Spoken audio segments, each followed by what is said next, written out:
have emotions and think about things. Let's talk about it. Let's talk about it. Welcome to Emotional and Mental Justice. I'm Yuna and welcome to my podcast. So today's podcast is entitled, My Answer is No. Yes, you heard it right. My answer is no. So I'm here to talk about the importance of saying no and what benefits can be added to your life by just simply saying those two little words that carry a lot of emotion. Emotions such as guilt, disappointment, fear, and worry. So before I begin, I have two very important questions to ask you. Are you okay about saying yes at the cost of your well-being? That's question number one. Question number two, are you okay about saying yes to the detriment of your mental health?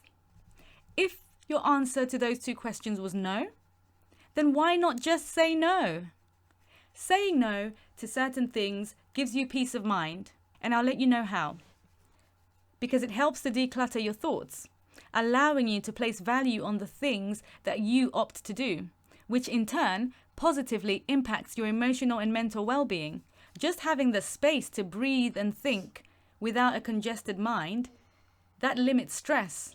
It limits the feeling of being overwhelmed, and it limits running yourself into the ground.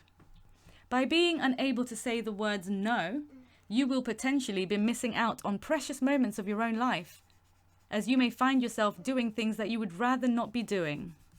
Are you failing to say no because you don't think you have a choice in the matter? Well, guess what? You always have a choice, my darling. Always. Saying no to something frees up your time to do something else. Something that you find more worthy of your own time. You can be selective and intentional about the things you say yes to. You become your own boss, the CEO of the company of your life. Imagine that. You can now give to the right people and the right causes in the right way. Saying no enables you to set boundaries, and you will respect yourself more for it. You will no longer be known as Mr. or Mrs. Yes. Saying no to kids. I know that mum guilt all too well. When that little rascal says, "But mum, I'm so bored. I just want to go and play on the swing." Okay, baby, you can play on the swing tomorrow. In turn, this will teach your children that they too can say no. I'm all for spontaneity, and being spontaneous can be great sometimes, but sometimes we have a plan for our day. And if making a trip to that swing is going to set our plans back and possibly have us eliminate a part of our plan only to try and find another day to fit it in, then just say no. Your kid will live. Saying yes can come with the idea that you have been kind and you have been giving and gracious and that you can show up for people in their time of need. But by saying yes to others can sometimes mean that you're saying no to yourself. Therefore, not being kind to yourself, not being giving to yourself, not being gracious, and not showing up in the time of need for the person that matters the most, and that's you. You may even find yourself emptying your tank for everybody else, then running on empty with no reserves to spare for you. How can you truly take care of others if you can't take care of yourself? If you ever find yourself saying, "I give so much and get nothing back," then, my friend, you are emptying your tank and you're running on no fuel. Because now, by saying those words, you are now searching for somebody to fill up your tank. But if you reserved some of that for yourself in the first place, you wouldn't be searching, but you would have what you need right there within you. Do you remember a time when you answered yes because you didn't know what else to say? Then you later found yourself saying, "Oh, I was put on the spot."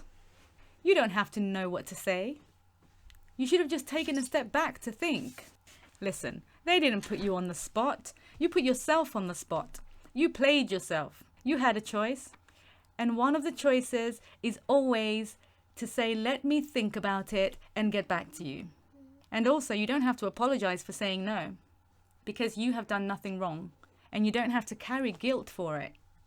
By saying no, you are actually being authentic, open and honest. And you're actually leading someone to understand that saying yes would not be the best thing for either of you right now. Okay, let's think about this. If someone is going to respond negatively to you saying no, especially in a situation where, for example, you may have told them that you just need to look after your well-being, then I would say it's possibly time that you ask yourself what role this person plays in your life, and do they have your best interests at heart? Just think about that. And also, don't always feel the need to make up some dramatic excuse to justify saying no. It's really okay to just say, I've already made plans to spend some alone time today. Yeah, say this, even if your time appears to somebody else to be completely unproductive because you are choosing to spend time alone at home, watching some reality TV with a glass of wine before getting a full 8 hours sleep, or even just because you would rather be doing what they call nothing instead of going to an office party, for example, to socialize, where all they'll be doing is moaning about work anyway. That time that you have chosen to spend alone is valuable and productive.